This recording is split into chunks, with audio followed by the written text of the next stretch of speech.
We say that the Oklahoma City Thunder are a wagon, and they continue to be just that. Shai Gilgeous-Alexander off a 51-point game knocks down that three, and the Thunder had the ability to go on runs in a quick blink of an eye. There's two more, and it's an 11-0 run.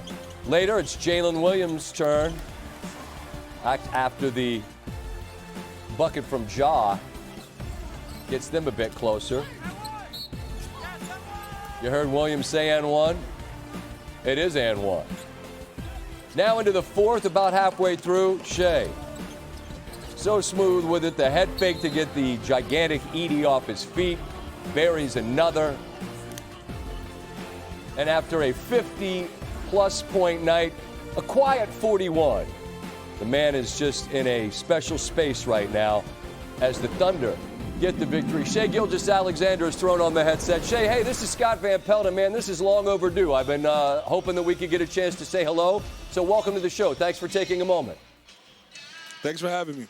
It's my pleasure. So 41 tonight, and you've been a star in this league for a while now, but it feels this year that there's another step in the evolution, another gear that you found. If you could describe sort of the space that you're playing in on a nightly basis, how would you describe it, Shai? I'm just having fun with the game. Nothing more than that. I'm trusting my teammates, trusting my work I put in the offseason, going out there and just trying to have fun and play free, and I'm being rewarded because of it.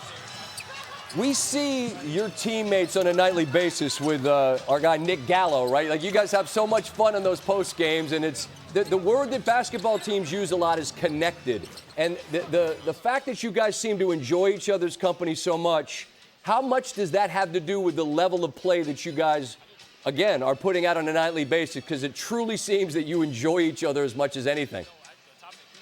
Yeah, it makes us who we are and why we've been so good this year. We can play through ups and downs. We trust each other through the good times and the bad times.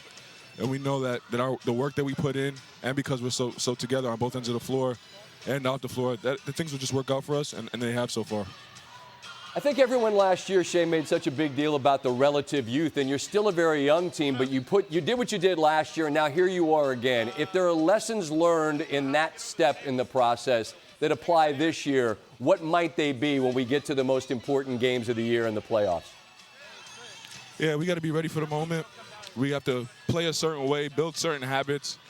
We talked about those, obviously, throughout the summer and then this whole season. Our main focus is to be a better team than we were yesterday, and we've been doing that so far this year, and if we continue to do so, we'll be right where we want to be. I appreciate you taking a minute. It's been a blast to watch you guys play, and hopefully at some point in the playoffs, after another dub, we can visit again. I thank you for taking the time this evening. Thanks for having me. Yes, sir. Best thing I saw on a Wednesday. It's the Boston Celtics without Jason Tatum. That's okay. They have Peyton Pritchard. Step back three, Celtics up 4. Pritchard, corner three, shot clock winding down. Good defense. It wasn't, I mean, nothing wrong with any of it. This is a clean look. Oh, and he's on one. 4 threes in the first quarter. What are you up to, Scott? What's so good about this? Hang around. Look at my guy Tirico throwing on the headset with Scal. Huh? That's Derek White. He hits the three. And he hits another three. And corner three. By the way, Portland's good. Steve says they're going to make the play-in. I got him. They tie things up. But they're not going to win tonight because Pritchard and White are cooking. 11 of 18 from three. Pritchard again from three. The lead is now grown to 16. Oh, my gosh. Pritchard. Can you imagine? No. I mean, I'm happy to put up the shots, but I can't imagine. Oh, we get to hear Tirico on the mic. Mike Tirico. Bless the mic. What? Come on.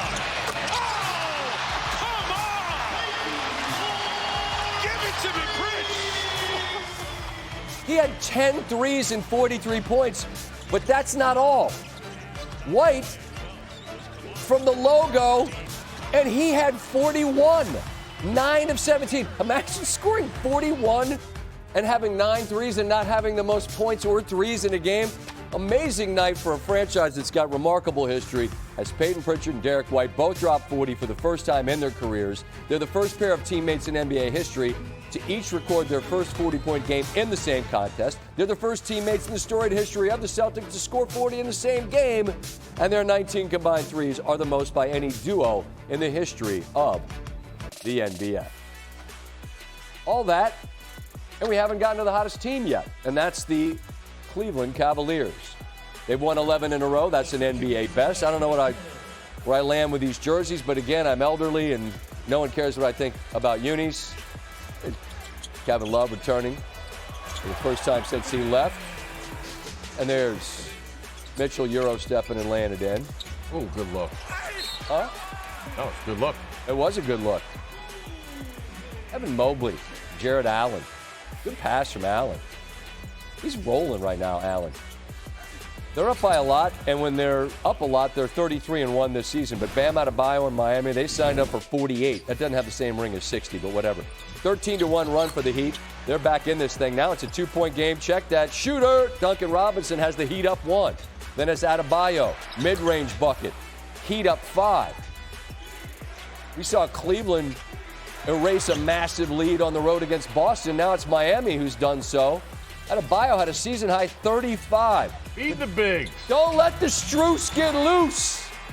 Max Strus has the Cavs down 2. Now it's Mitchell's turn, in rhythm. Give me all 3 of these, and the Cavs back in front by 1. Under a minute to go. Mitchell. Oh, he gets ripped. Kyle Anderson knocks the ball off his leg. One more chance for the Heat. Down 3. Robinson gets a pretty decent look, and he buries it. However, he stepped out of bounds. Spo can't believe it. Take another look. Man, there's just so little room to work with. Cleveland have won a dozen straight, and they've also clinched a playoff spot. It's definitely a blessing, and it's an honor. You know, it's a sign of our hard work as a group. But at the end of the day, it don't really mean much. You know what I'm saying? Like, it's great to be in the playoffs, but when we started this and when I came here and when we signed, like, this wasn't the playoffs, wasn't the goal. You know, it's just another step on our journey. You know what I mean? And I'm definitely happy to do it in front of the home crowd, but we got a lot more to accomplish. Look, I'm going to start with this Cleveland team. Look, they were good last year. But in the same way as I just talked to Shai about OKC, right, you could see evolution, taking the next step forward. Boston's still the champs until they're not. But what do you make of Cleveland as a title threat? Look, they're the biggest threat to the Boston Celtics, Scott, in the Eastern Conference. And they check all boxes when you look at their roster, right? They have bigs in Jared Allen and Evan Mobley that's getting it done together. They have a dynamic backcourt in Donovan Mitchell and Darius Garland. Then they have great bench play from Ty Jerome and DeAndre Hunter. Here's the thing. Tonight, those are the games that this Cavalier team need, right? In the clutch, being able to figure things out. We heard Donovan Mitchell in his interview talk about the 2 turnovers he had, the 1 turnover that Darius Garland had, and said that how they got to get better. That tells me that this team is locked in and focused and keeping the main thing, and that's actually getting prepared for the playoffs and preparing to make a deep run and possibly win the NBA championship. Yeah, but you're still going to have to deal with Boston. And I'm still shaking my head, Perk. In my life, I've been doing this a while. I can't remember a dude having 9 threes in 41 and not having the most points or most threes on his team in a given night. How significant is it for Boston to continue to have guys step forward who aren't named Tatum and Brown, and there are hopes to win another one? Scott, let me say this. A couple of days ago, I said that the Boston Celtics are going to repeat and win the 2025 NBA championship. And okay. I was called everything but a child of God. And tonight proved my point. You know why? Tonight proved my point. Seriously. You have your 4th option and your 6th option both go for 40 pieces, all flats. That's how dangerous this team is. When they're healthy, there's no team in the NBA that's going to be able to beat them in a 7-game series, Scott. It is hard to do. These guys are stars in their role. They play agenda-free basketball. And when you look at their starting five, there's no other team in the league that has a starting five that's all two-way players when they're healthy. This team is going to repeat if they're healthy come postseason. Perk, I've been hearing you say for years 40-piece all flats. Does that mean I can have the drums? Because who likes the flats? Give me the drums. You don't want the drums, Perk? Come on. I do like the flats. In my household, we do order wings all flats. You can have the drumsticks though, Scott. I'm not. Okay. I'm not. Then we'll get an 80-piece, 40 flats and 40 drums, and we'll be straight. All right. Hey, I want to close with this because I know you're a buyer of OKC, and I don't. Why wouldn't you be? They're a spectacular team. I asked Shai about this, and I'm interested in how you view it. The idea of being as young as they were a year ago and doing what they did, but what you learn along the way. Because we see a mature group even as young as they are. We see a connected group that we saw last year. But are they better this year than they were last year? Absolutely. And they have culture, Scott. They have culture and they have identity. And that's on the defensive end. They are so physical defensively. They get into you. They frustrate you. They're tied together on the string. They get back in transition. They check all the boxes, and they have the personnel to get it done. It's no drop-off when you look at what they bring to the table on the defensive side of things. When you hang your hat on the defensive side, the sky's the limit. Even when you're not shooting the ball well, and that's what we've been seeing out of the Oklahoma City Thunder. And so as loaded as the West is, and as interesting as all the other stories are, you feel like that's the finals team, correct? Scott, let me read this off to you real quick. Go ahead. Okay. Thunder defense leads in. They're first in defensive ratings. They're first in half-court defense. They're first in rim protection. They're first in defense versus on-ball screens. They're first in defense versus drives. They're first in defense versus isolation. They're first in deflections per game, first in steals per game, first in opponent turnover rate, first in points per game off turnovers, first in opponent points per game off of turnovers. Like, what else do you need? What else do they need to show you?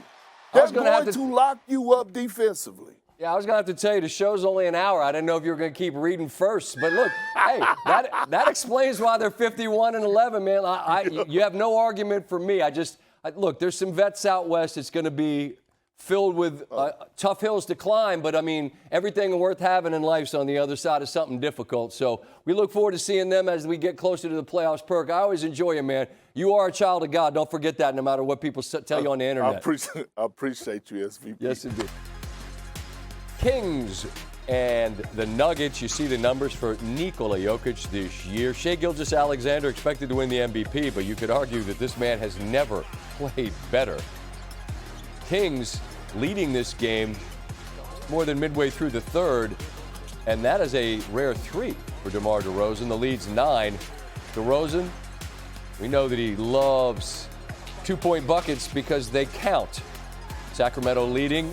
DeRozan, another 3. He had 18 in the third quarter, had 35 on the night. The Kings carrying a lead into the fourth. But you get 48 in this league. Russell Westbrook attacking. That's all he knows to do. 4-point game. Ladies and gentlemen, Zeke Naji. Bear down. It's a 1-point game. Now it's Jokic backing down, then finding Christian Brown, I should say, with a bucket. And the lead is 1. Brown. Jokic, little ball fake, bucket good, 22 and 15 for him. Give it back. There it is, Jamal Murray, present, Murray, 24 and 8. That Kings lead is gone. And one more time, it's Westbrook, a team high 25 on the evening. And Westbrook makes this fan's night. Here, I got a jersey for you.